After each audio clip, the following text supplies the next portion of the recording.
Student, आज हम पढ़ेंगे कक्षा 2 में विषय हिंदी पाठ 9 नन्ना चांद।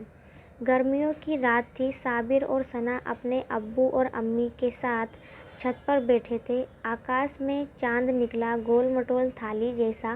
साबिर खुश हुआ।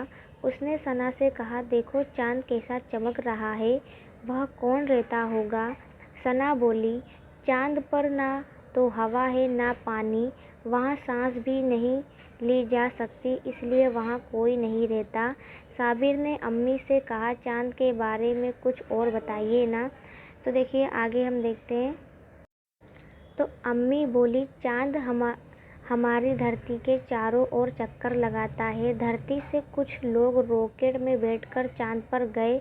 वहाँ पहुंचकर खुशी से कूदे तो बहुत ऊंचे उछल गए। चांद पर बड़ी बड़ी चट्टानें और गड्ढे हैं। वे लोग वहाँ से मिट्टी और चट्टानों के नमूने भी धरती पर लेकर आए। देखिए, साबिर ने पूछा, चांद पर इतनी चमक कहाँ से आती है। अब्बू ने बताया, चांद को सूरज से प्रकाश मिलता है। हमारी धरती को भी सूरज से प्रकाश मिलता है। सूरज को रोशनी कौन देता है। साबिर ने फिर पूछा, सूरज एक तारा है। तारों की अपनी रोशनी होती है। आसमान में ये जो तारे टिमटिमा रहे हैं, वे सब हमारे सूरज की तरह हैं। उनमें कुछ तो सूरज से भी बड़े हैं। ये हमसे बहुत दूर हैं, इसलिए छोटे छोटे दिखाई देते हैं। अब्बू ने बताया। ठीक है। अम्मी ने कहा, अगले महीने ईद है, तब तुम्हें चांद की कहानियाँ सुनाएंगे। अब देखिए यहाँ गीत दे रखा है। आसमान में चंदा गोल, मम्मी जी की रोटी गोल, पापा जी का पैसा गोल, दादाजी का चश्मा गोल, हम भी गोल तुम भी गोल, सारी दुनिया गोल मटोल। ठीक है। अब देखिए यहाँ पे भी लिखा है, पढ़ो। हटकर बैठा चांद एक दिन, माता से यह बोला, सिलवा दो माँ मुझको ऊन का मोटा एक झिंगोला। सनसन चलती हवा, रात भर जाड़े से मैं मरता हूँ। ठिठुर ठिठुर कर किसी तरह यात्रा पूरी करता हूँ। आसमान का सफ़र और यहाँ मौसम है जाड़े का। ना हो अगर तो ला दो मुझको कुर्ता ही भाड़े का। बच्चे की सुन बात, कहा माता ने, अरे सलोने, कुशल करे भगवान, लगे मत तुझको जादू टोने। एक माप में कभी नहीं तुझको देखा करती हूँ। कभी एक अंगुल भर चौड़ा, कभी 1 फुट मोटा। बड़ा किसी दिन हो जाता है और किसी दिन छोटा। घटता बढ़ता रोज किसी दिन ऐसा भी करता है। नहीं किसी की भी आँखों को दिखाई पड़ता है।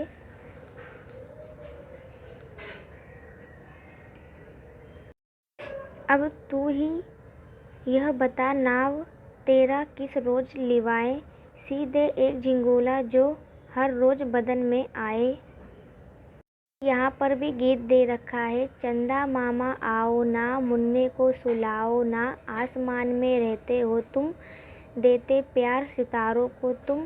थोड़ा सा प्यार हमें भी दो, निंदिया को ले आओ ना। चंदा मामा आओ ना, मुन्ने को सुलाओ ना। ठीक है। ये जो गीत दे रखा है उसे यहाँ पर लिखना रहेगा सुंदर अक्षरों में। यहाँ पर भी एक और गीत दे रखा है। रोज सुबह को सूरज आकर सबको सदा जगाता है। शाम हुई लाली फैलाकर अपने घर को जाता है। दिन भर खुद को जला जलाकर वह प्रकाश फैलाता है। जिसका जीना ही जीना है, जो काम सभी के आता है। ठीक है। अब यहाँ पर देखिए क्या लिखा है। सुबह घर से पाठशाला जाते समय आपने क्या क्या देखा, वो सारी चीज़ें यहाँ पर लिखनी रहेगी। जैसे कि बाइक, स्कूटर, बुलेट, कार, दुकान, साइकिल। ठीक है। इस तरह की चीज़ें लिखनी रहेगी। यहाँ पर देखिए उसके कुछ प्रश्न उत्तर दे रखे हैं। प्रश्न 1 में देखिए कि आसमान में से क्या निकला। तो आसमान में से क्या निकला था, चांद। साबिर और सना कहाँ बैठे थे, छत पर। गोल गोल थाली जैसा कौन था, चांद। चांद को निकलने पर कौन खुश हुआ, साबिर।